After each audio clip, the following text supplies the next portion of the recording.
Just remember, if we all work together, we can make the earth better. If we take care of the environment will take care of us.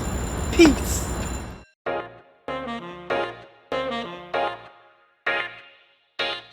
That was some great reported by the Bronzeville Goonies from Miss Garrison's 8th grade class. And now, time for weather and a look at the latest in climate change with Jaquan Bynum.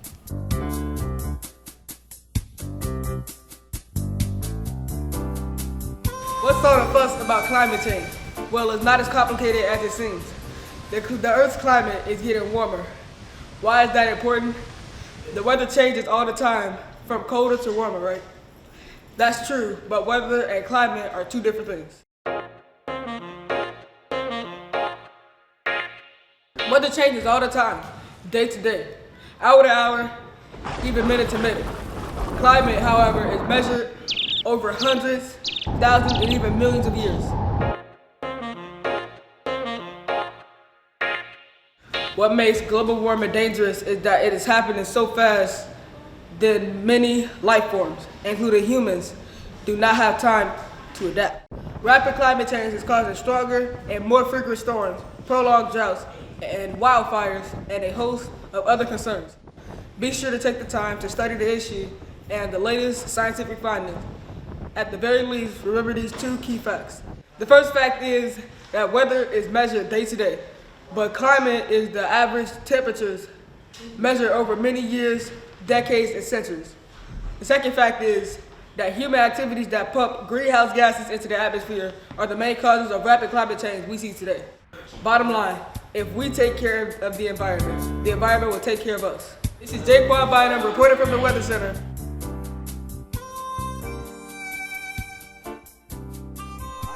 So let's go ahead and get started. Let's see here. So again, what is climate change? Well, there are some basic things that will help you answer that question. Weather changes day to day. We look at the weather, we try to figure out how we should dress for work or school the next day. In fact, it was snowing the day that we broadcast this program and recorded it on April 15th. So it just shows you how unpredictable, particularly here in the Midwest and Chicago, that the weather can be. Climate versus weather. So weather is the short-term changes in atmosphere, which can happen hourly, daily, over a week, even over a year. But what we want to do is look at climate over a long period of time, which can happen decades, centuries, even a millennium or an eon, thousands of years, tens of thousands of years, hundreds of thousands of years. What we have is a way to track how the average temperature is either going up or going down. Now there's natural cycles of weather and climate. We know that because we know that there have been ice ages on the earth where glaciers have spread, and we can look at some of the Great Lakes here right in Chicago, Lake Michigan.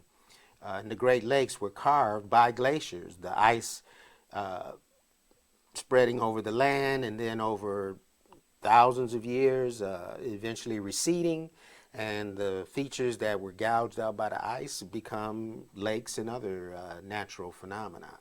So there's cold and warm cycles that the earth goes through on a regular basis.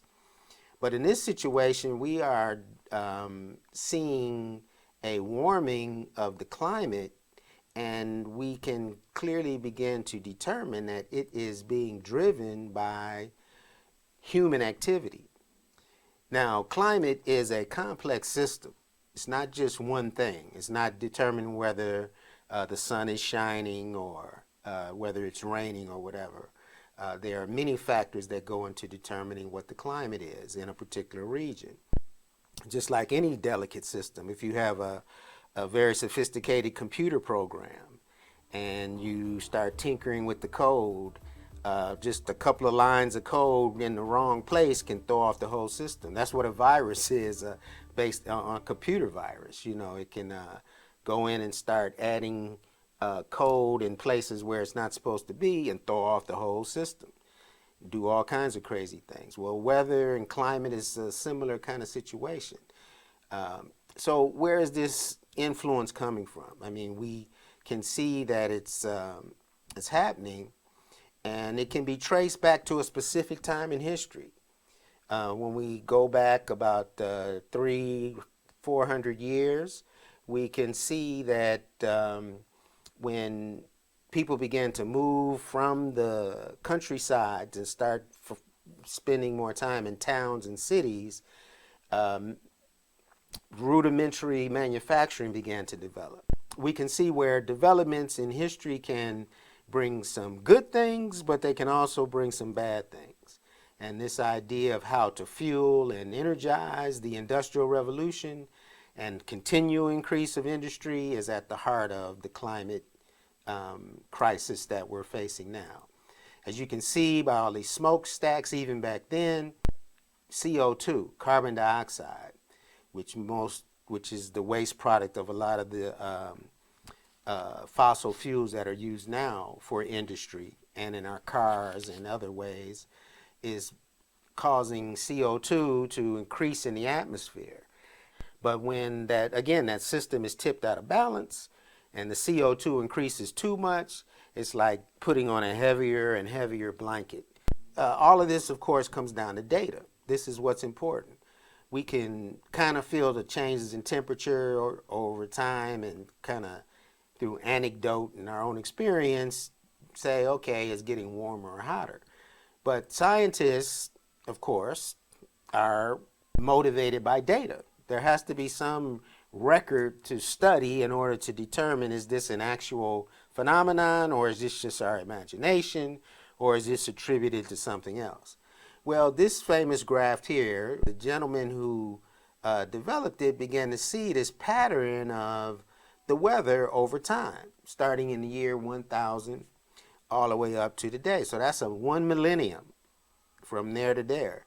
And you can clearly see that the weather stayed pretty much in a certain zone during most of that time. But then suddenly, around the later part of the 1800s, after the Civil War, when manufacturing and factories really began to spread, and there was this big push to begin to modernize and industrialize societies all over the world, then CO2 really began to be a major pollutant in the atmosphere.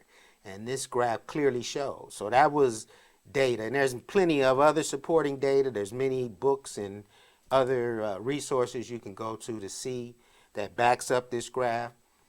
Now, another key part of this whole formula is, okay, what's responsible for this then? Is this a naturally occurring phenomenon, or is this something that is caused by human behavior? And the timing clearly shows that the increased output of pollutants from human activity is definitely causing this greenhouse effect and trapping the atmosphere, trapping the heat in the atmosphere and making the temperature rise. Well, you say, well, look, I live in a winter climate. Isn't that a good thing? I would love to have more milder winters and so forth. Just like this last one we had was incredible. I haven't experienced a winter like that, I don't think, ever. And it was kind of scary in a way because, again, a lot of these changes are happening so quick. And that's a big part of the challenge of climate change, is that it's not a natural change. It is an abrupt change. Just like this COVID-19 pandemic, the transition from when we first began to hear about it to when it was like, okay, lockdown, this is killing people. At the time of this recording, it's the death toll worldwide. I'm going to double check those numbers and I'll put them on the screen when I re-edit this. But yeah, we see the COVID-19 has abruptly altered the flow of human activity. And so we can look at that in two ways. One, we see how disruptive it is to have to experience something abruptly. There's no time to prepare. There's no time to adjust mentally, spiritually, psychologically, in terms of resources. And so it's very unsettling, and it's very disturbing to the human experience. Another way to look at this too is that the fact that human activity has ground to such a sudden halt. There have been clear indications that the atmosphere over industrial areas are clearing up almost immediately without the constant pumping of CO2 and other greenhouse gases into the atmosphere. So it is very clear indication then that it is human activity that is driving this excess CO2 in the atmosphere. And there are limits. There are scientists from all over the world who have been studying this and working on it. Over 95% of them are all in agreement that this is a major crisis.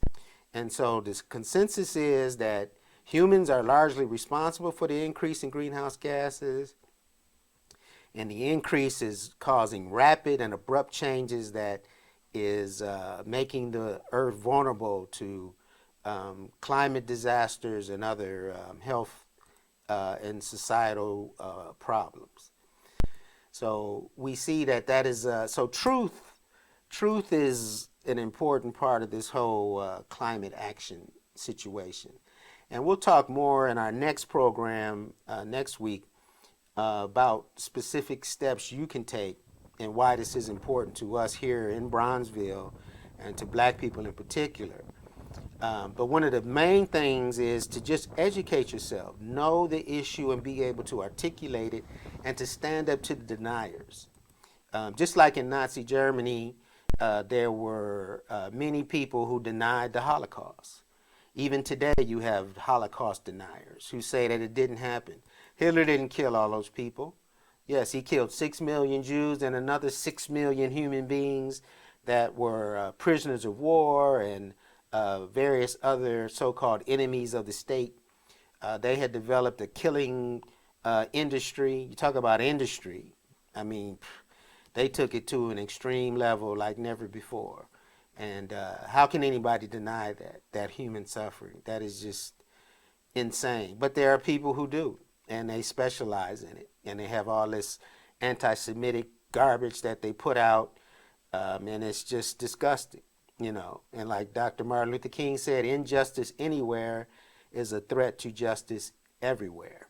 And even this here now, we see these deniers have now taken their campaign to the climate issue. And they actually took a lot of notes from the big tobacco debacle back in the day. And this book here lays that out. Doubt is their product.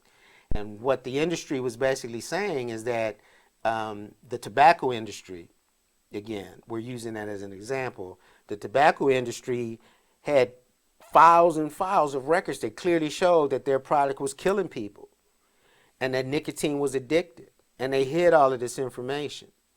And they basically had their scientists, when anybody raised this issue that they clearly already had proof for, they would do everything they could to cast doubt. They didn't have to prove anything or come up with any solid science. They just had to create doubt for any information that was put out there. Oh, it could be other environmental issues. Oh, it's not really addictive, it's this. Oh, it's not really that. Well, what about this? It could be A, B, C, or D. Or it could be a whole nother thing. And so this is their tactic. And it has been refined and refined. And so now it's being used in the climate crisis. Global warming, as they call it, is a socialist scam. And so they want to make anybody who speaks out about this seem as though their only purpose is to undermine the economy. Just like with the virus now. You have certain politicians saying, hey, it's more important to keep the economy going than it is to save people's lives. So what if some people die? Hey, that's collateral damage. As long as we got the economy going, we need people to get out there and buy stuff. So what if it kills them? We'll be able to have the money we want to have. So you see these same rationales being used over and over and over again. And we'll talk about that a little bit more in our next segment as well. So the important thing for us out of all of this is to know the issue. Know that human activity is driving this and that it is causing the natural cycle to be sped up and disrupted and the delicate system of climate to go into haywire mode and therefore put us all in danger of natural disasters as well as the collapse of our food system through droughts and other things. So this is serious, serious business. And we already have enough problems with the real disasters without having to create one on top of all of that too. But at some point, okay, you got to get your priorities straight. Because while they're tripping and spending all this money on fear and insecurity, the real threats are being ignored. And it's being kicked down the road, and we see who's going to pay the price. Our children and our grandchildren. And that is just criminal and tragic, and it must not be allowed to happen. There are many things that can be done now to turn back the threat of climate crisis, and we need to start dealing with that with a quickness. Make sure you go to earthday.org. Look for local, regional, national, and international activities that'll be going on. Again, most of the activities are going online now because of the pandemic, but there's plenty of things that you can do to educate yourself, to get involved in local groups that are working on this issue and make a difference. Put on your thinking caps, people, and let's focus on this issue. It's amazing what humans can do when we focus and when we really work together. It can be an incredible thing. And hey, some won't heed the call, but you can't worry about that. We just each have to focus on ourselves and be the change that we want to see.